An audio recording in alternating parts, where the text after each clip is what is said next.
How's it going, everyone? Hope you're all well. Hope you're doing good. So I'm Carl, if you don't know, and this is Waterside Workshop. And today I'm going to do a inner arm, tie rod arm on a Corsa C. But there's a few little secrets and stuff that people do when they do these. There's a couple of special tools, and there's also a couple of little tips that will save you quite a bit of money. So when you've got it all done, you don't have to go and have it all re-tracked, all the tracking done on the front end to get it all lined up again.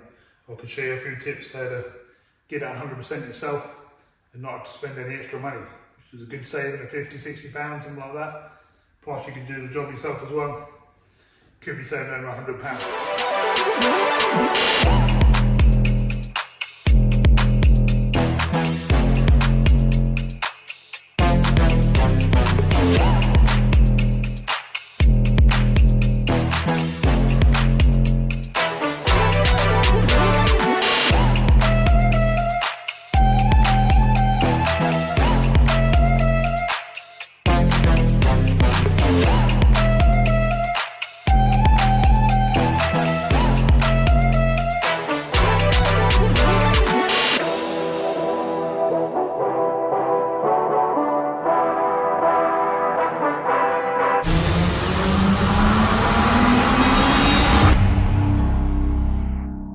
So let's get straight into it. First thing you need to do is take the wheel trim.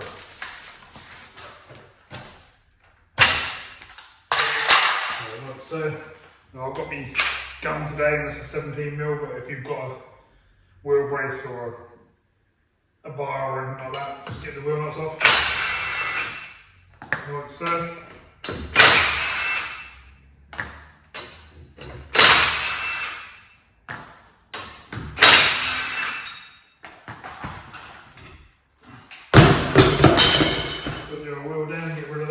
So we're working right here on this bar at the moment, on your track rod end up. So I'm going to take this off and get yourself a 17mm socket.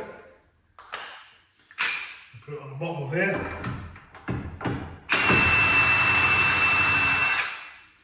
Nice off. Put that down there. And we're going to want a hefty hammer, and on the edge of the hub where the arm is, you just hit it a few times.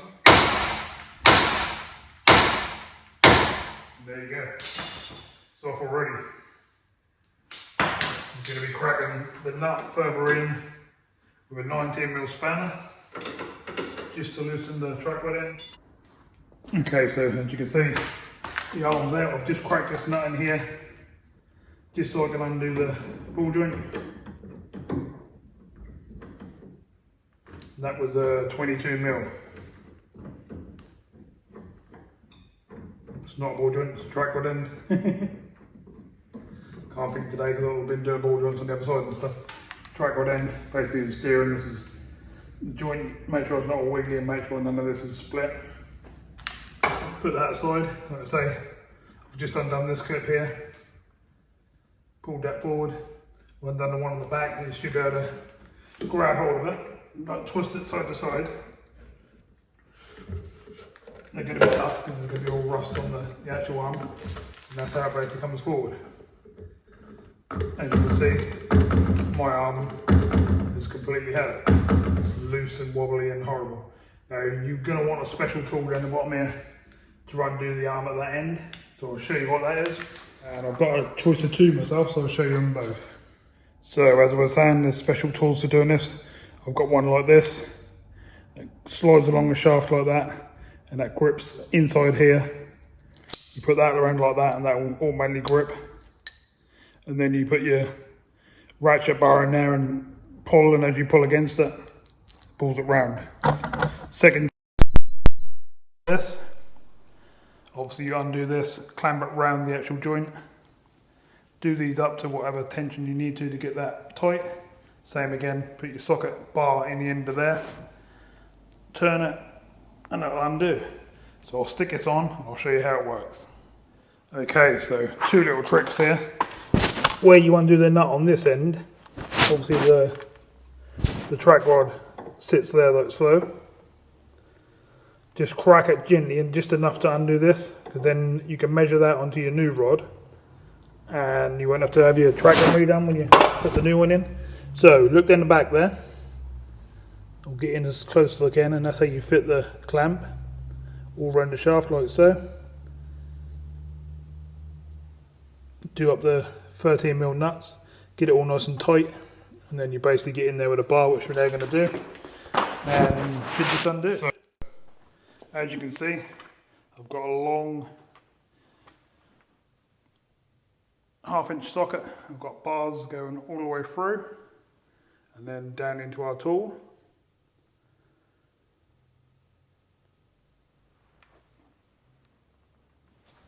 And that's basically where you are. You then get a bit of tension on it, sort of put your knee under it to keep it straight, and like that. Put a bit of tension on it. As simple as that. It's now free. Now you have to then get in there with the 13, undo the clamps, because you can't spin the bar with the clamp still on because it hits the subframe. It's just a bit of a pain, but at least that does the job, because you've got no way of getting them off without having one of these tools. You just can't get in there. Everything's in the way. There's just no moving.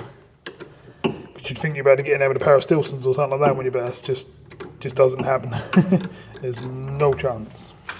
But this isn't too bad, to be fair.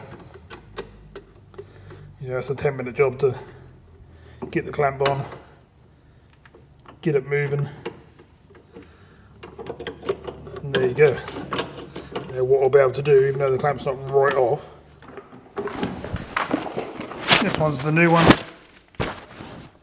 You've got 2 little grooves on this one.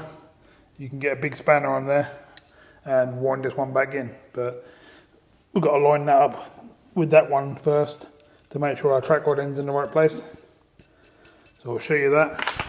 We'll put them down there and do them, and we'll get them lined up. So as I say, once you get it to that point, you can literally just spin it off like so, and there's your knackered joint.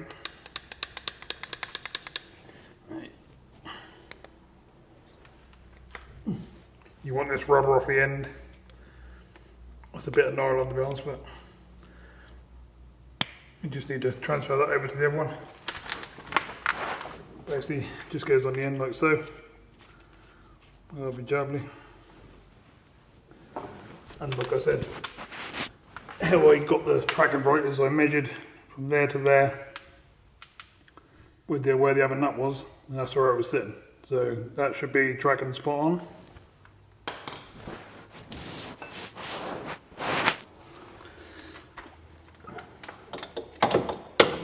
What I did have to do was just give it a couple of turns with a pair of these, just nipped up in a couple of places where it was a bit of a pain, and I had to give it a couple of turns with these. So what I'm going to do now is I've got to put the rubbers and stuff on this one, but obviously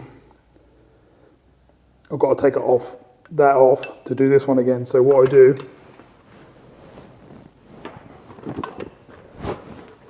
he says, couldn't find the nut then. So I'll just put the nut back on, measure against that one again.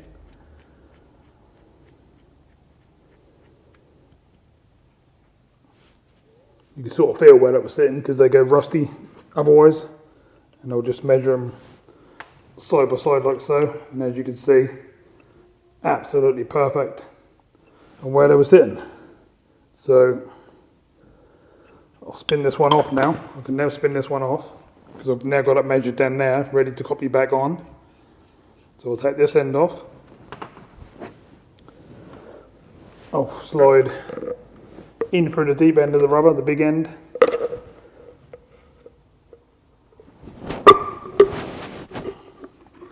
Out through the smaller end. Now you don't want to be pulling this up tight to your joints or anything yet, because obviously you've got to put this one in. So this end here is the end that goes into the car. We're just going to measure our 2 threads again, just to make sure the tracking is going where we want it to be.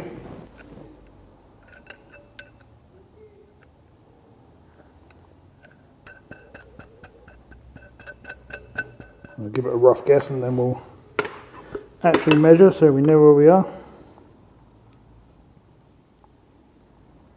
Basically dead on is there. Obviously we'll check that again once it's on the car. But for now, when you're going to slide this in, you're going to just turn it very, very gently. Make sure you don't cross-thread anything. Just keep spinning it. If you can't do it by hand, there's an actual spanner grip right there.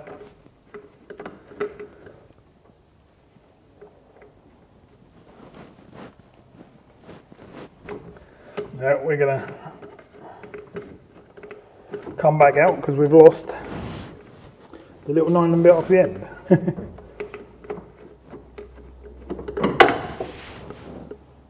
It's only a 2-second job. Obviously dropped as we went to put it on. Let's put it back on again. And also just be very gentle. Don't take any effort whatsoever, just spin it on nicely.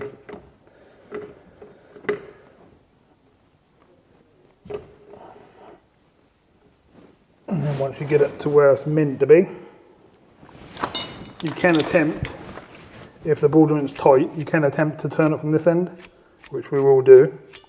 But if it starts to spin, then we're going to have to go in from the other end.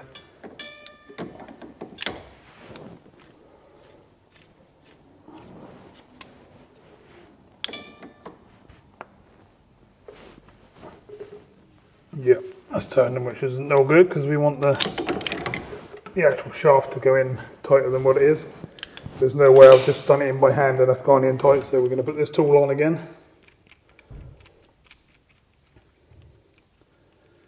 And give it as many turns as we need to give it. You just take the 2 nuts off, comes in half like so. One arm up from behind. One in from this side.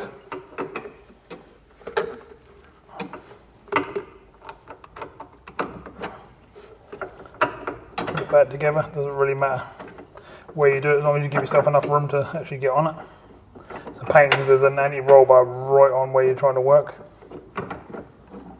You have to just get it on there and then get your 213s back on.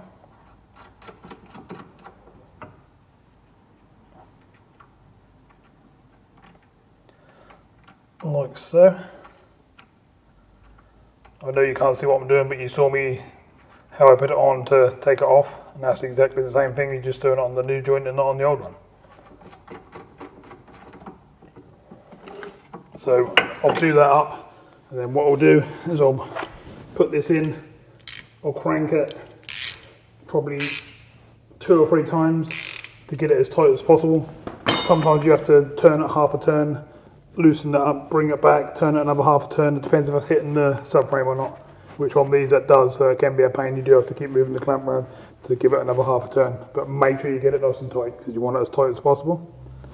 So I'll do that and then I'll bring you back onto the next bit.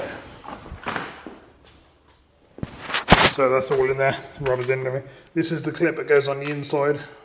Now I do try and reuse these because most of the time they will go back in and lock up like that, and then you get a pair of cutters or something like that on there and you just squeeze that and that pulls them together. And this is the clip that goes just on the side here. Now I normally put these on last, which I will do today. So we'll get our track rod end. We'll put squirt WD at the end. Just get it nice and loose and moving around. Now we know our nuts in exactly the right place that need to be.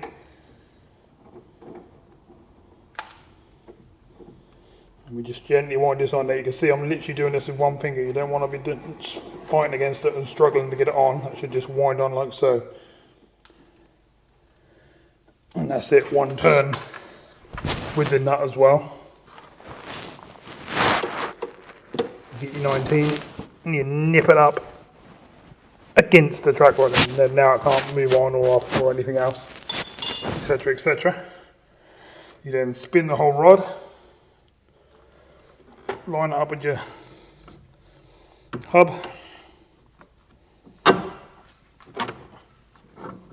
like so, push it through, get your 17, mine's on the end of a socket.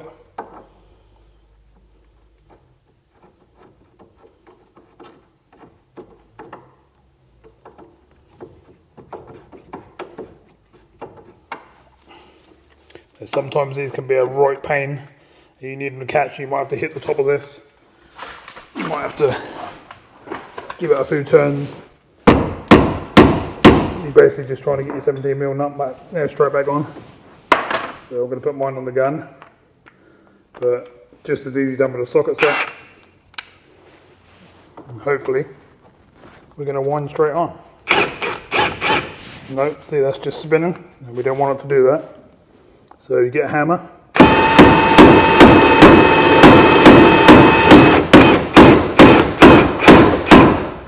And as you can see, go on.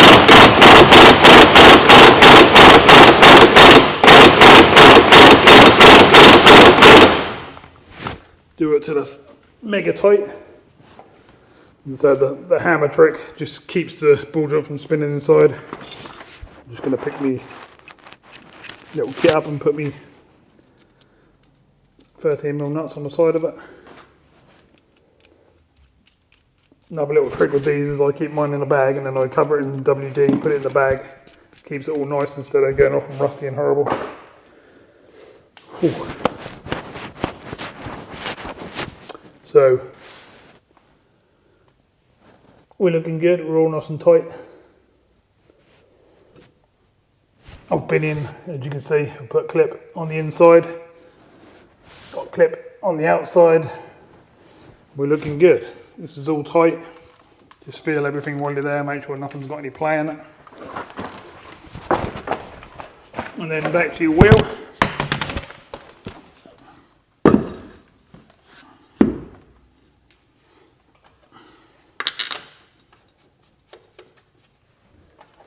Blast the nuts in.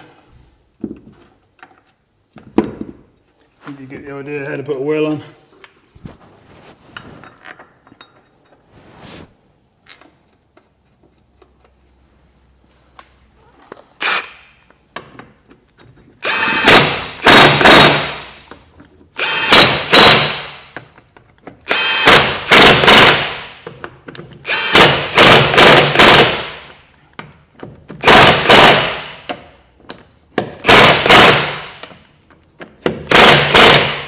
So what I do is I just do them up to a gentle tightness to start with, and then I do all four again as tight as I can get them.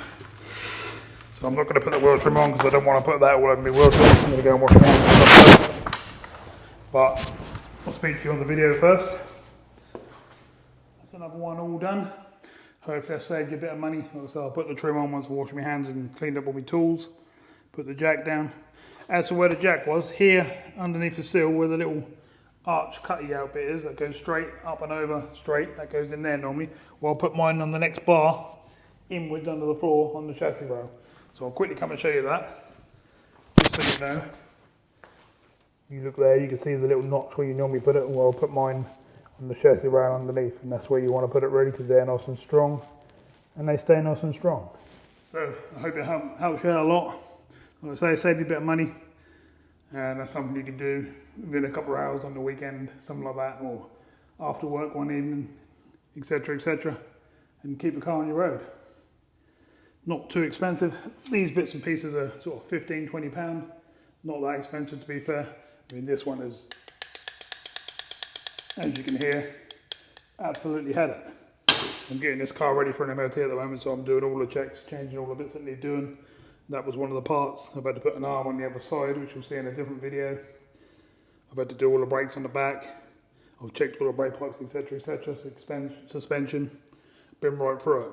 But you don't want to know about all that, do you? So, thank you for watching, and I'll see you soon in another video. Bye for now.